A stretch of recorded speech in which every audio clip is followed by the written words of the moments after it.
네, 안녕하십니까. 참화제과 대표원장 박인수입니다.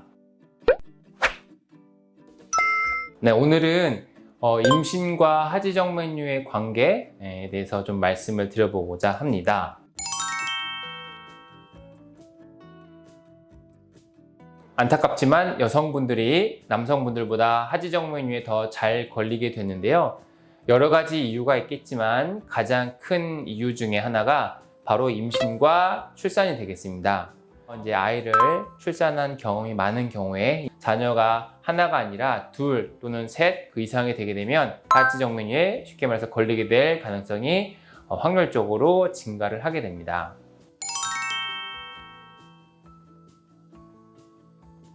네, 맞습니다.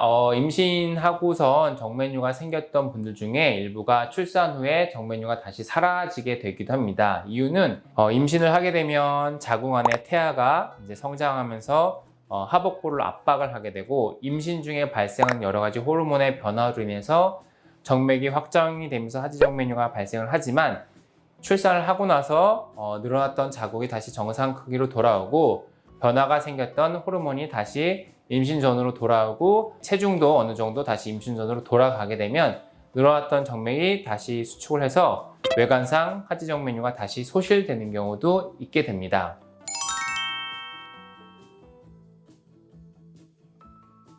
네, 사실 임신 중에 생긴 하지정맥류 치료는 좀 까다로울 수밖에 없습니다. 아무리 간단한 수술이라고 하더라도 동반돼서 수술 전후에 여러 약물이 들어갈 수도 있고 드물지만 심부정맥 혈전증 같은 합병증이 생기게 되면 임신 중에는 사실 약물 치료나 다른 복합적인 치료를 하기가 좀 곤란할 수가 있기 때문에 다른 질환에서도 마찬가지지만 임신 중에 수술적 치료를 하기는 사실상 쉽지는 않습니다.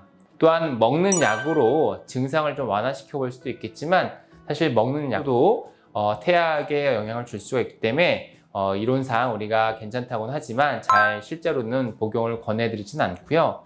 유일하게 해볼 수 있는 것이 사실 이제 압박 스타킹, 그 다음에 운동이 되겠습니다.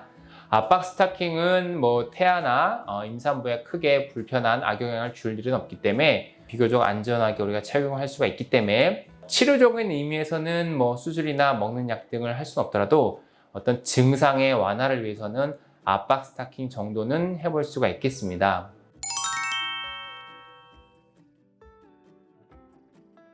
네, 가장 중요한 것 중에 하나가 되겠는데요. 앞서 말씀드린 것처럼 출산하고 나서 정맥류가 저절로 좋아지는 경우들이 있을 수가 있기 때문에 임신 중에 정맥류가 생긴 경우에 임신이 종결되고 출산하고 나서 바로 수술을 하는 것은 바람직하지 않고요. 그럼 언제까지 기다리냐? 물론 환자마다 사람마다 다르겠지만 기본적으로 생리 주기가 돌아오고 여성분의 체중이 어느 정도 회복이 돼서 임신 전 상태로 몸이 회복이 돼서 여러 가지 호르몬이 정상화되고 신체적인 활동도 어느 정도 회복이 된 다음 산술적으로 대략 6개월에서 1년 정도의 이제 시점이 되겠는데요. 그 정도 시기를 지나고 나서 그 당시에 판단을 해서 치료를 필요할 경우 하면 되겠습니다. 네, 오늘은 임신과 하지정맥류에 대해서 말씀을 드렸습니다. 일단 임신은 하지정맥류의 직접적인 원인이 됩니다. 따라서 임신과 출산을 이제 반복을 하게 되면 정맥류가 걸릴 수 있는 가능성이 증가를 하니 여성분들은 참고를 하셔야 될 것 같고요. 임신 중에 정맥류가 생기더라고 하더라도 출산 후에 자연적으로 좋아지는 경우도 있으니까 출산을 하고 나서 보통 6개월에서 1년 정도는 기다려보고 어느 정도 좋아지고 생리 주기도 돌아오고 체중도 정상적으로 돌아온 다음에 그럼에도 불구하고 정맥류가 남아있으면 그 시점에 가서 조금 더 기다린 다음에 치료 여부를 결정을 하는 것이 맞겠습니다. 네, 오늘 이렇게 여기까지 마무리하겠고요. 다음 시간에 또 찾아뵙도록 하겠습니다. 감사합니다.